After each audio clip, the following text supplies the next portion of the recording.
นั่นแต่เสียในขายว่าการติดเจhọการติดเจก็นึกว่าจุดเส้นนึกว่ากระเจนี่เขานึกว่าจุดกระเจนี่เขาเว้ยนู้นนั่นดาวอีกขายใหม่ใหม่ดีอันแต่นั่นเสียอันแต่นั่นดีเสียhọแต่เสีย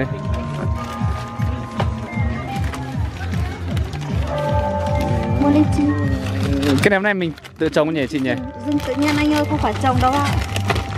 Linh chi rừng đấy ạ. Linh chi rừng à? Vâng ạ. Nhiều thế. Cái này? Cái này nấm linh chi.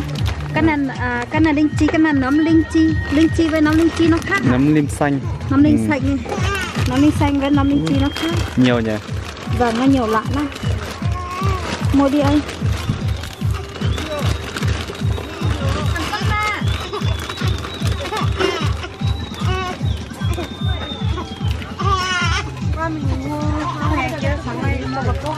Hoa khỏe đây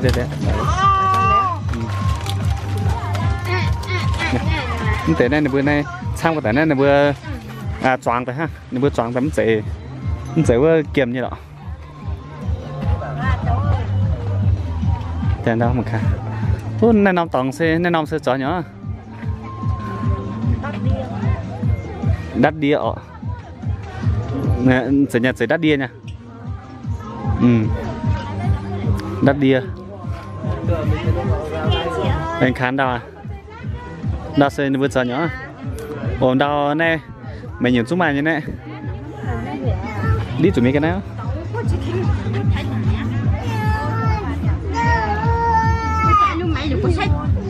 để chỉ biểu gai đó thầy nên mày chăn nhung nhỉ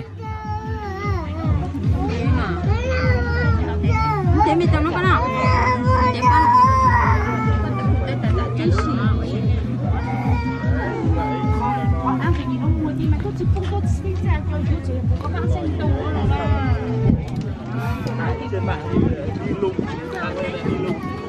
Nhận đâu?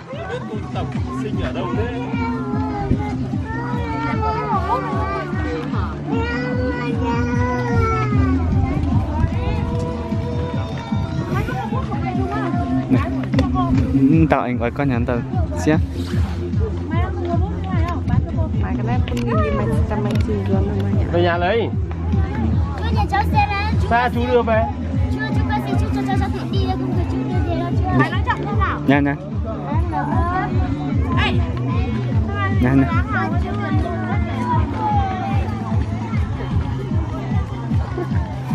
Có ai mà chơi nhà con siêu thì cảm ơn hiểu.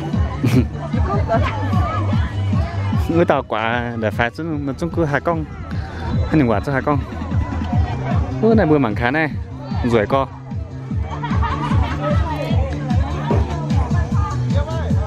đâm mà tiền nhàn để sẽ đâu cầm miêu như đuôi hậu cầm miêu như tòng nên khi nào xin tòng cho để cho mùa xong đã sắp mùa này tế này nó rủi con đào này hai lao chung mày những cái này chung mày mải nhỉ đúng rồi mày thao đồng nó thầy mất đồng anh tê thao đồng này nó mất bắn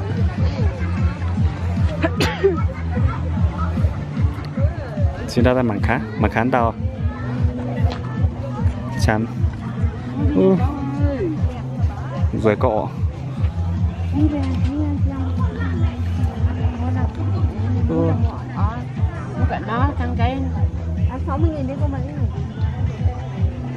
rồi mà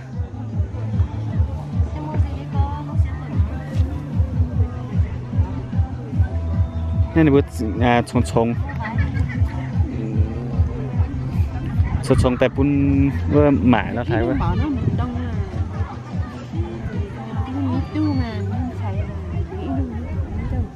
nên là bước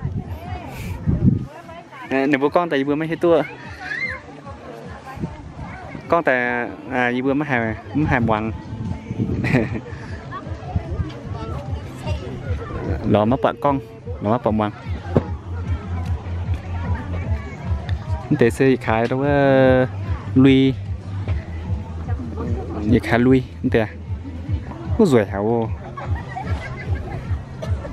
lui chăm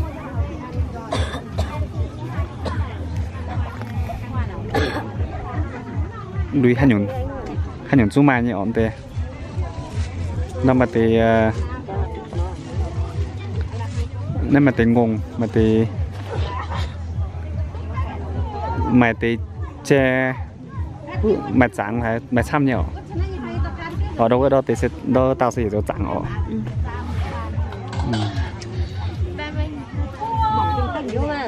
thế rồi có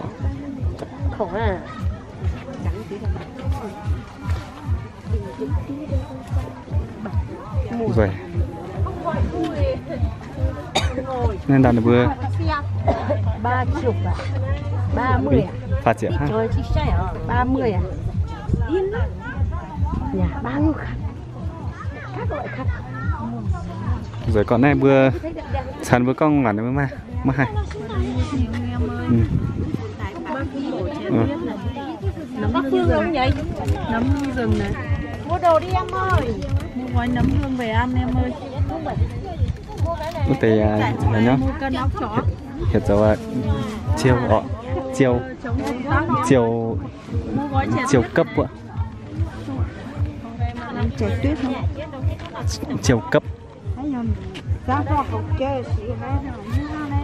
này tham khảo nhiều mùa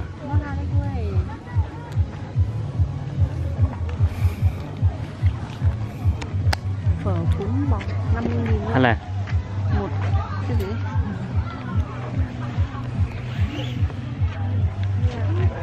nha quá nha bị mình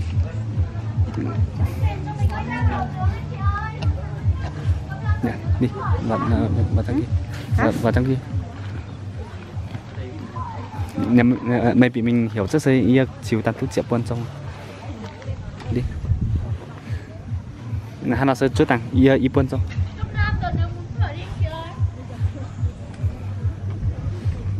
này tham có đã hiện hồng y hồng này khá đối với tại cam miu tham cháu trên bữa yêu miền sĩ yếm chia Sapa như miền nó tham tế sẽ khá đối với cam miu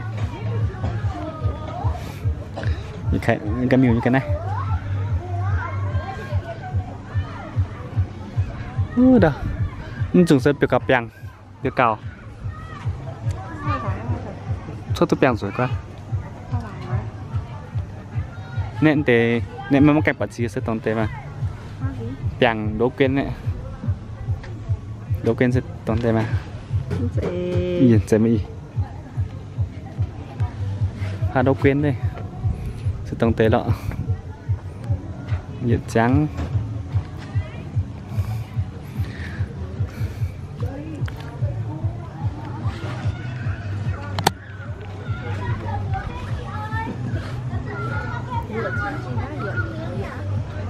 để cho chút nhặt là cái gì nhá cái này nó sẽ tí lọ to nó nành nó quá để sợ anh tiêu hồ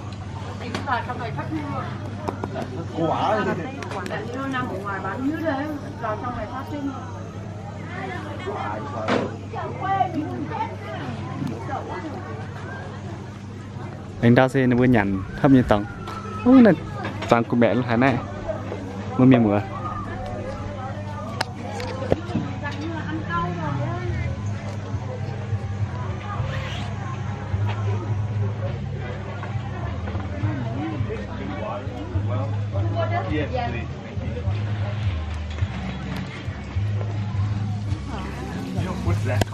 nhà phất mà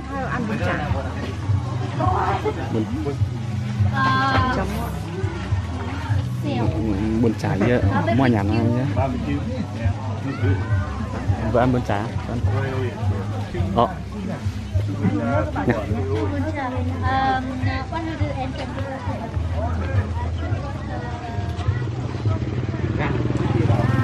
xong rồi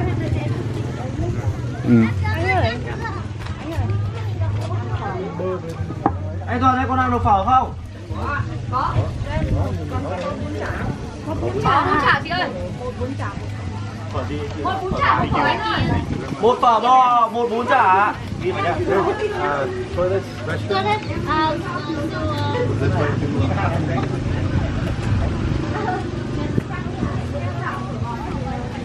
nhá. Đó thì chán bữa hoa mấy cuộn đón tế xíu mấy cuộn nhà mượn đó mà y tao mấy cuộn như cán như bữa yên đâu tổ lạnh sinh bữa miền mùa như bữa hiên đạp lạnh sinh ô